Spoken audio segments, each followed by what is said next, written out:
Are you interested in adding sophistication to your weeknight dinners? Picture a creamy bechamel enriched with a luscious blend of sharp, nutty cheeses, gracefully coming together to form a symphony of flavor that will dance across your taste buds and make vegetables appealing to even the most picky eaters. This rich, creamy texture can transform simple steamed or roasted vegetables into a decadent, irresistible dish. It's a versatile sauce, often associated with classic dishes like macaroni and cheese or a croque monsieur, but can also accompany a wide variety of dishes. Mornay sauce, it's a favorite among chefs and home cooks because of its ability to enhance the flavor of various ingredients while adding a luxurious texture. So join me as I show you how to master the coveted silky smooth consistency that will elevate your dishes to gourmet heights. Get ready to tantalize your palate and awaken your inner chef with this mouth-watering culinary adventure.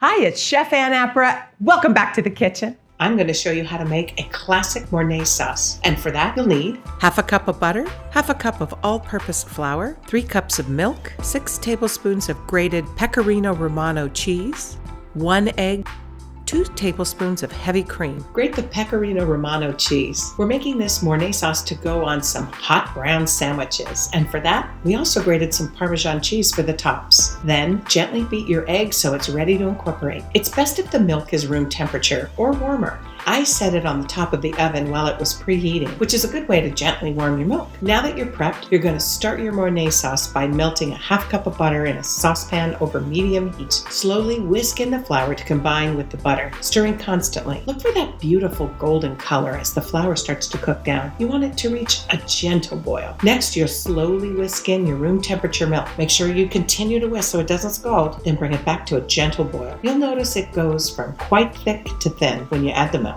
It'll thicken up again as it boils, so don't worry about that. Once it gets a creamy consistency where it coats your whisk, you're ready for the next step. It takes a few minutes to get to this consistency. If it's been more than 10 minutes to get to the right consistency, something has gone awry and you may have to start over. Then we mixed in the Pecorino Romano cheese.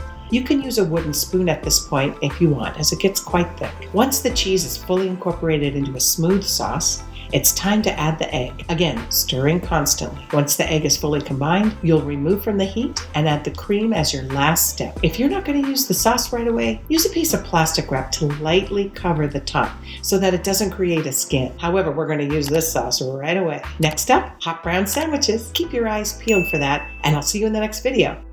Thanks for watching.